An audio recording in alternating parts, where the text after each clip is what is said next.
Jeremías 29:11, porque yo sé los pensamientos que cerca de vosotros, dice Jehová, pensamientos de paz y mal, para darlos el final. Amén. Ahora yo quiero que cierren absolutamente todos sus cuadernos y me presten toda su generosa atención para poderles explicar de lo que quiero hablarles. Yo he titulado este mensaje Viviendo en el exilio. Es un título polémico, un poco insensible, pero es de lo que les voy a hablar, viviendo en el exilio. El contexto en el que se escribe este versículo era el contexto. Estamos viviendo hoy en día la tierra, hoy vivimos en un exilio por causa de la situación que nos en este momento. Estamos viendo realmente un exilio. Cada uno vive un exilio personal, pero colectivamente estamos también viviendo un exilio, porque el pueblo había sido cautivo por Babilonia. Nabucodonosor, que era el rey de Babilonia, que el tiempo había llevado cautivo, había sido el pueblo entregado cautivo había sido el pueblo entregado cautivo al rey de Babilonia, y el Señor les envía una carta a través del profeta Jeremías. Entonces, de eso quiero hablarles esta mañana, de la carta, esgrimir la carta punto a punto de lo que les habla. Y la carta contiene como tips, como enseñanzas, cómo vivir en ese lugar donde ellos iban, porque no era más sino 70 añitos, la bobadita de 70 años que iban a estar exiliados. Nada más este tiempito iban allí exiliados. Entonces tenía que intervenir sobre ellos, porque les tenía que tener como alguna esperanza. Tenían que hacer algo, porque no podían pasar 70 años como esperando a ver qué cuando se ve y nos devolvemos a la normalidad, que es lo que nosotros de una manera estamos viviendo hoy en día. Esto empezó hace ya año y medio, casi 2 años, y no sabemos cuándo vamos a volver a la normalidad. No sabemos cuándo va a volver a la tranquilidad que nos daba el tiempo anterior. Esta pandemia, cuando decíamos eso va a durar poco tiempo, profetizábamos de palabra de Dios, vamos a salir pronto de esto, pero resulta que ya nos toca aprender a vivir como el pueblo de Israel vivió cautivos. Ellos cautivos durante 70 años y les tocó aprender a vivir en su exilio. Por eso el título es ¿Cómo vivir en el exilio? Viviendo en el exilio. Entonces nosotros nos toca aprender a vivir de esta nueva manera que nos ha planteado la vida. Tenemos que aprender de esta carta para ponerlo en práctica y tomar los puntos de esta carta para aplicarlos a nuestra vida y hacernos un poco más amable este tiempo. Mucha gente aún está esperando que pase la pandemia, que pase el paro para retomar su normalidad.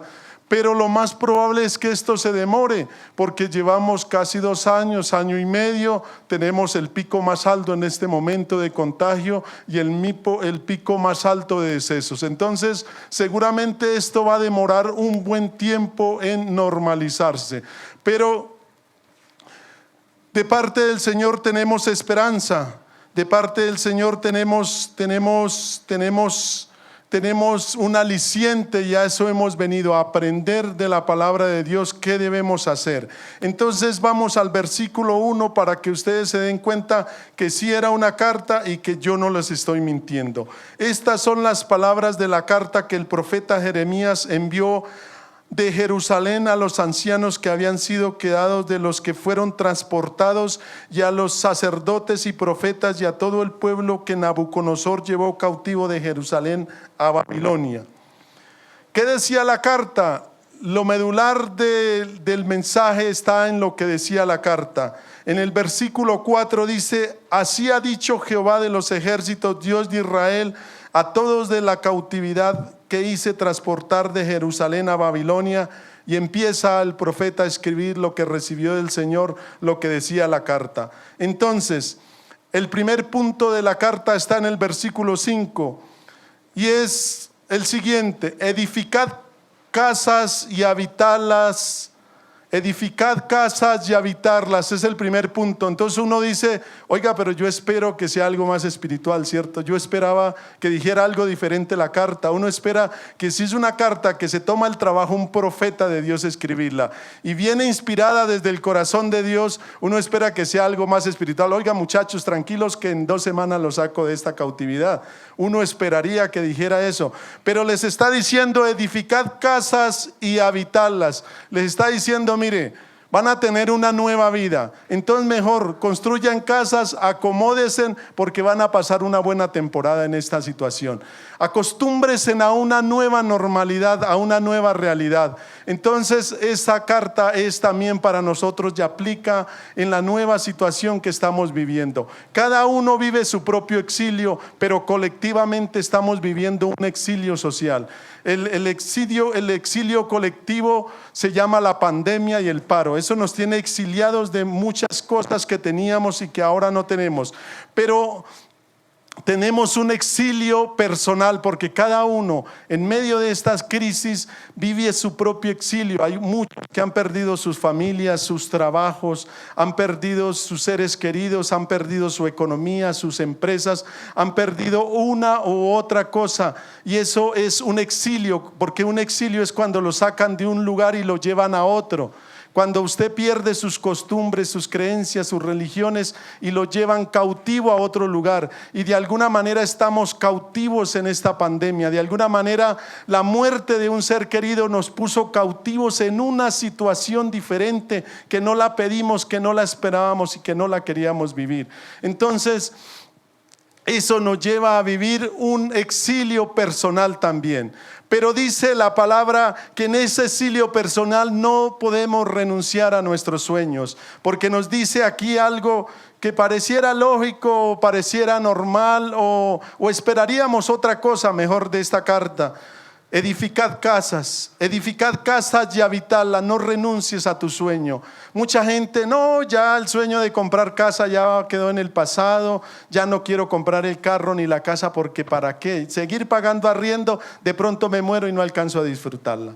Entonces aquí el Señor está diciendo a través del profeta a los cautivos de allá y a los cautivos que estamos acá, nos dice: no renuncies a tus sueños, no renuncies a tus planes, no renuncies a tener tu propia casa, a tener tu propia morada, no renuncies a dejar de pagar arriendo, no renuncies a lo que era normal para ti hace 2 años, no renuncies, simple ha cambiado el escenario, pero el propósito no puede cambiar, porque los pensamientos de bien son de Dios, son de bien y no de mal, lo que leímos en el versículo 11. Los planes que Dios tiene acerca de vosotros, acerca de ustedes, iglesia, acerca de los babilonios cuando se escribió la carta, de esas personas que estaban cautivas en Babilonia, los planes eran de bien y no de mal, aunque estaban cautivos, sí, habían perdido muchas cosas. Habían perdido sus casas, habían perdido sus negocios, sus empresas, habían perdido sus familiares. Muchos perdieron muchas cosas allí, en ese exilio. Pero aquí también hay pérdidas innumerables. Si nos ponemos a enumerar la pérdida de cada uno, son muchísimas. Y no es tiempo para quedarnos llorando sobre la leche derramada, sino es tiempo de edificar casas y habitarlas, de vivir normalmente, sí con el dolor, sí con el recuerdo, pero pensando en que los planes de Dios son de bien y no de mal. El segundo punto: plantad huertos y comed del fruto de ellos. Plantar huertos, ¿qué quiere decir? Que hay que trabajar, porque el que no trabaja, que no coma, ¿cierto? Mucha gente se está escudando en que estamos en pandemia, en que yo no salgo, en que yo no voy a trabajar, en que de pronto me da el virus, de pronto me muero, que para qué sigo trabajando, y entonces no trabajo. Pero el Señor está diciendo a este pueblo que está cautivo: plantad huertos, o sea, trabajen y coman del fruto de ellos, vivan de lo que ustedes trabajan. Por eso la palabra es clara: el que no trabaja, que no coma. Y no dice cuando haya pandemia, cuando haya paro, tranquilo mijo, no trabajen, yo los proveo. No, aquí hay que trabajar en todo tiempo, hay que sacar fuerzas de donde no se tengan. No importa la situación que estés viviendo, no importa el exilio propio que vivas, nos tocó trabajar, nos tocó seguir viviendo. Lo sentimos por todas las pérdidas que hemos tenido, pero la vida continúa, y el Señor nos está diciendo a través de una carta de la palabra. No lo saqué de otro libro que no sea la palabra de Dios, y ustedes lo pueden corroborar ahí en el televisor. Es extractado de la palabra del Señor. Entonces, comed del fruto de ellos. Entonces toca seguir trabajando. Esta mañana venía escuchando la emisora cuando venía para acá. Entonces, como hoy es el Día de los Padres, feliz día, papás. ¿Cuántos somos papás acá? Feliz día. Un abrazo para todos, un abrazo. Qué día tan especial, maravilloso. Venía para acá, y entonces estaba en la emisora haciendo mensajes en directo, y una señora llamó a darle un saludo al esposo. Y entonces la señora le dice: Dios bendiga a mi esposo, gracias por la vida de mi esposo. Era una emisora cristiana, como siempre escucho emisora cristiana. Entonces, y termina y cierra la frase y diciendo: lo único que le quiero decir a mi esposo es que se ponga a trabajar. La embarró. Todos esos saludos, todos esos elogios quedaron anulados porque el hombre no estaba proveyendo para su casa. Se imagina uno lo peor: excusado en que perdí el trabajo, excusado en que no puedo salir, excusado en mil cosas para no hacer lo que tiene que hacer un padre responsable, ¿cierto? Entonces, aquí dice: plantad huertos y comer del fruto. No nos exime ninguna situación, ningún exilio, ningún problema nos exime de tener que trabajar, tener que proveer para nuestra casa. Debemos seguir produciendo, sea la situación que sea, porque qué vergüenza que por una emisora lo feliciten y al mismo tiempo le den palo. Para que se celebre a los padres juiciosos, responsables, para que este día sea memorable. Uno como padre debe ser responsable, proveedor de su casa, proveedor de la fe, responsable en sus responsabilidades. Entonces no se puede dejar absolutamente de lado la responsabilidad, excusado en que tengo un problema, en que estoy exiliado, en que no saben lo que me está pasando, nadie sabe lo que me pasa. Sí, puede ser muy cruel, puede ser muy duro, todos tenemos problemas y nos compadecemos, lo abrazamos, lo amamos, pero tocó trabajar. Entonces el otro punto dice: casaos y engendrad hijos e hijas, dad mujeres a vuestros hijos y dad maridos a vuestras hijas. Este es otro punto. Hoy en día no queremos tener familia. Mira, no queremos tener hijos. Las familias de hoy, los hogares nuevos realmente no se quieren comprometer con hijos. Pero tener hijos es la mayor bendición de la tierra. Los que los tenemos sabemos.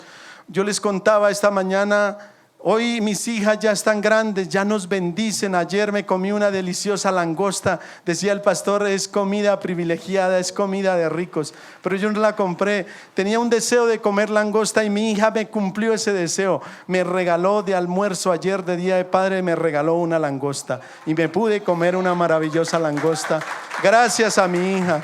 Entonces, tener hijos es una bendición. Cuando son pequeños, sí, es un camello. Realmente yo tengo 3 hijas, las ayudé a criar. Sé que es cambiar pañales, sé que es lidiar, dar teteros, peinarlas. Hice todo lo que hacen ustedes. O sea, a mí no me digan: usted no sabe que lo único que no hice fue tenerlas, pero de resto participé en todo. En todo es en todo.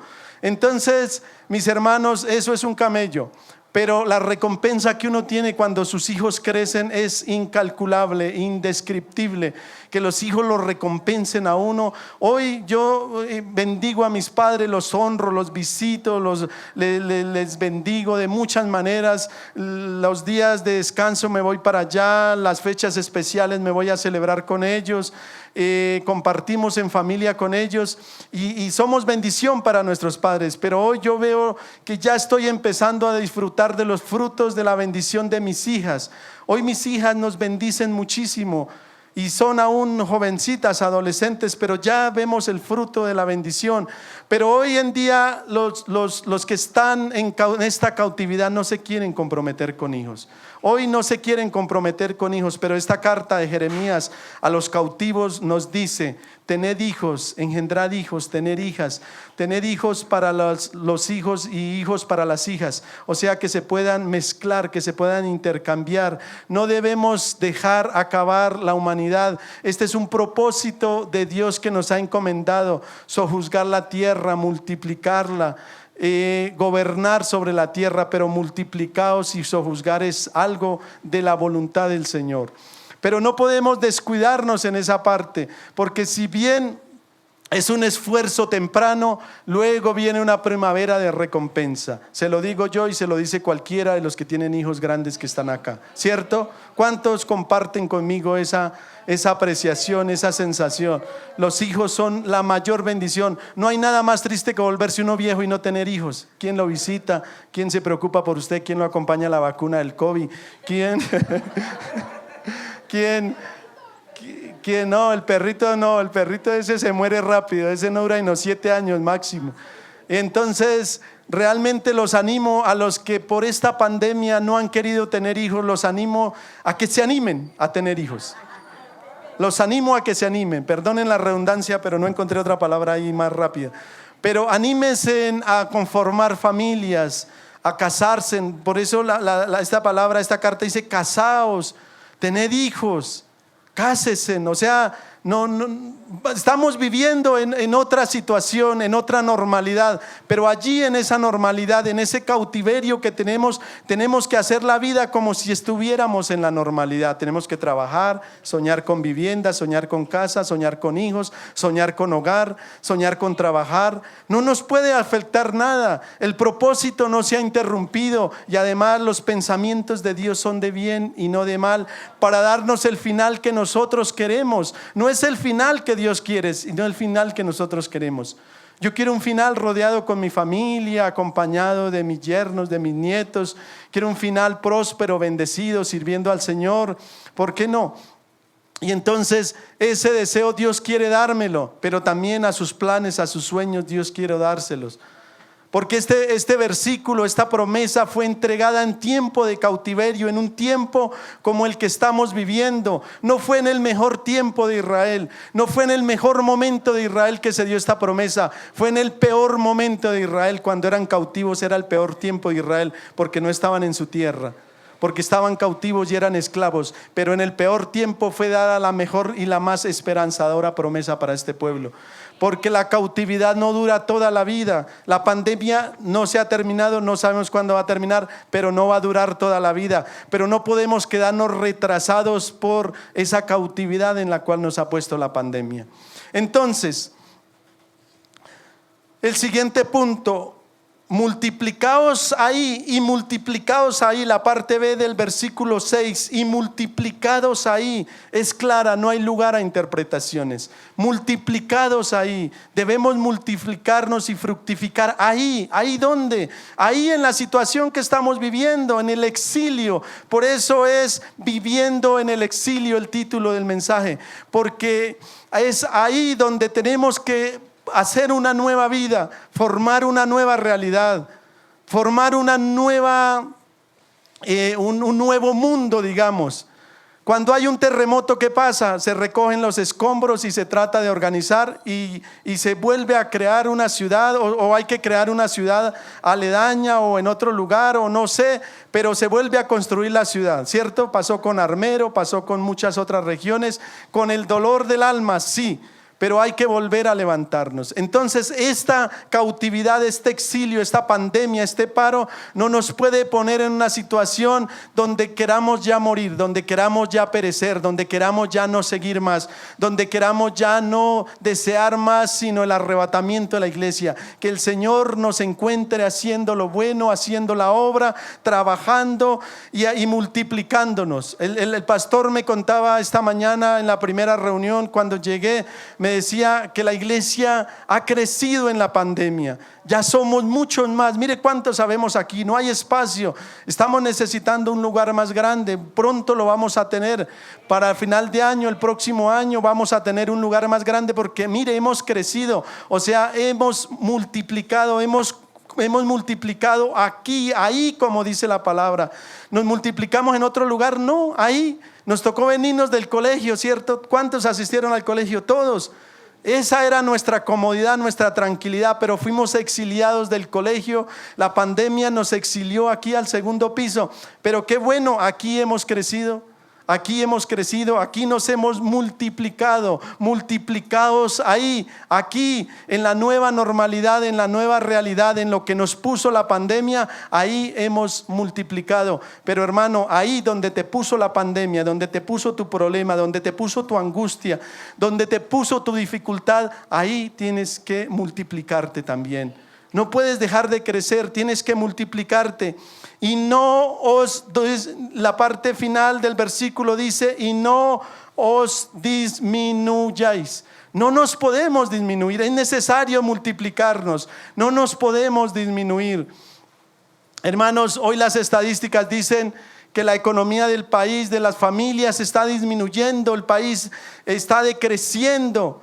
Pero según esta carta, el Señor nos dice que no podemos dejarnos de la situación, no podemos acomodarnos a la situación y decir, es que para todo el mundo le va mal, y dejar que nuestra economía, que nuestra vida, que nuestros planes, que nuestros sueños se decrezcan. No podemos, tenemos que multiplicarnos y aumentarnos, no disminuirnos. No disminuyáis, no nos podemos disminuir. Al contrario, yo les contaba esta mañana, hay un joven, esta semana veía internet, me gusta el internet para leer cosas, me gusta leer bastante.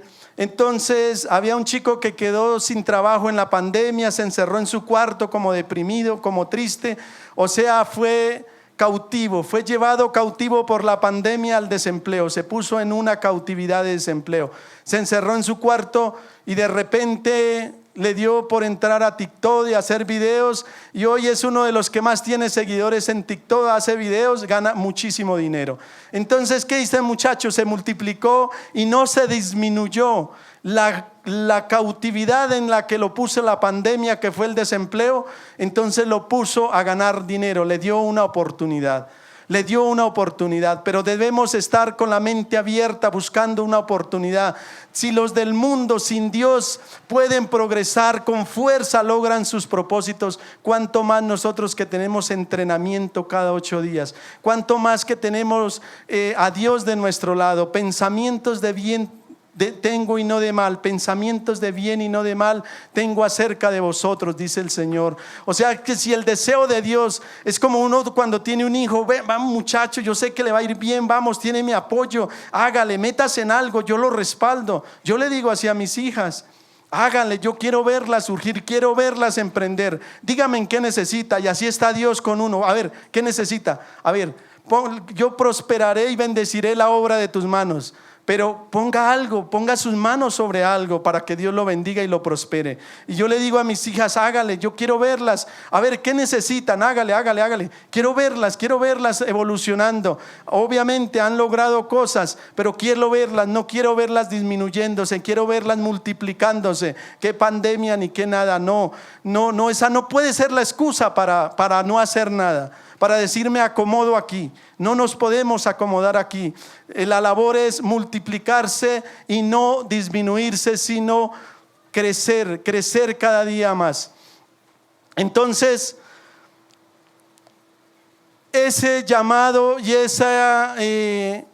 esa mandato y esa sugerencia y esa recomendación y esa carta la podemos aplicar a nuestra vida, a nuestro asunto, a nuestra situación, a nuestro exilio personal y nuestro exilio colectivo.